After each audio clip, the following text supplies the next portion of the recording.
Bonjour à toutes et à tous, j'espère que vous allez bien. Aujourd'hui, on se retrouve pour une nouvelle vidéo parce que je veux vous parler d'éthique. Dans certains cas, en finance, on est confronté à l'éthique quelque part. Et je pense à ça depuis quelques jours. euh, Parce que du coup, j'ai fait un short déjà là-dessus. Et puis, j'y pense beaucoup. Je vais parler d'éthique par rapport à ce qui se passe actuellement entre l'Iran et Israël. Il y a des conflits là-bas et on a vu qu'il y a eu un cours du pétrole qui remontait. Alors, je rappelle, cette vidéo n'est pas un conseil en investissement. Je partage juste ce que je pense et ce que je fais.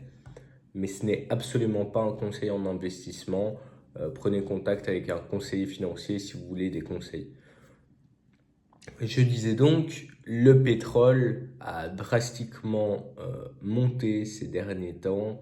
Une position qui me fait gagner plus de 40%, ce qui est considérable, avec un achat au mois d'avril entre autres et un autre, il me semble, en 2024. Je dirais au mois de décembre, mais j'ai plus retrouvé la date là sous la main. Et là, la question d'éthique est là.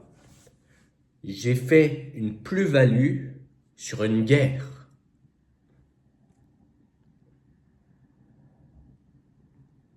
Dans ces cas-là, je dois me dire quoi? Il y a des gens qui sont décédés et c'est grâce à ça que j'ai fait une plus-value. Je me dis, oh tant mieux, j'ai fait une plus-value. Ou bien, je suis censé me dire, c'est dommage, mais tant qu'à faire, autant prendre.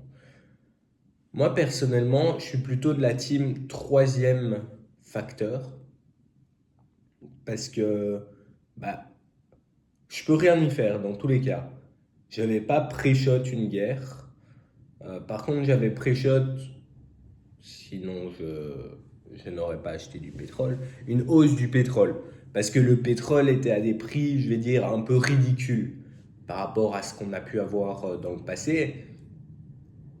Et donc, je m'étais dit, autant acheter du pétrole. Et c'est ce que j'ai fait. J'ai acheté pas mal de pétrole. Enfin, pas mal. Ma position n'est pas gigantesque, hein, je dois dire. Elle représente même pas 1% de mon portefeuille, je pense. Mais c'est là-dessus que je fais des petites plus-values et tout ça. Je veux dire que je me fais de l'argent de poche.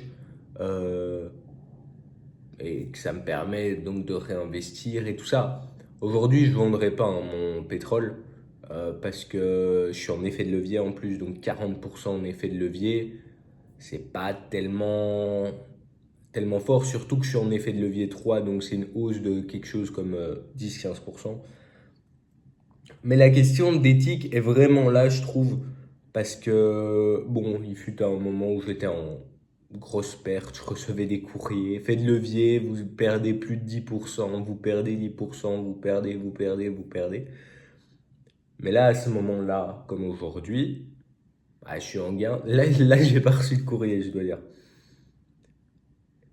Et quelque part, il y a des gens qui décèdent tous les jours. Donc, dites-moi un peu ce que vous en pensez en commentaire. Moi, je vous ai dit, dans tous les cas, vous laisse tourner. Ma prédiction n'avait rien à voir avec cet événement parce que il n'était même pas dans l'équation. Je pensais même pas à une guerre ni rien parce que ces choses-là, j'aime mieux ne pas être au courant plutôt qu'être au courant. Et mes actions ont été impactées plutôt à la baisse à cause de ça, l'écosystème crypto aussi. Donc ça influe quand même sur mon portefeuille négativement. Mais là, du coup, j'ai une position qui est plutôt positive. Prenons l'exemple des armes. On va avoir diverses sociétés qui fournissent des armes à différents États. Est-ce que éthiquement, en cas de guerre, s'il y a de grosses commandes d'armes, c'est éthique ou ce n'est pas éthique? À vous de me le dire en commentaire. J'aimerais bien qu'il y ait un petit débat une fois comme ça, voilà. Si vous avez des questions autres que par rapport à cette vidéo, n'hésitez pas à les poser aussi en commentaire. Il y a le Discord en description. C'est vraiment un Discord, on n'est pas beaucoup dessus. Si vous avez une question, vous aurez une réponse dans la journée probablement. Donc voilà. Ciao!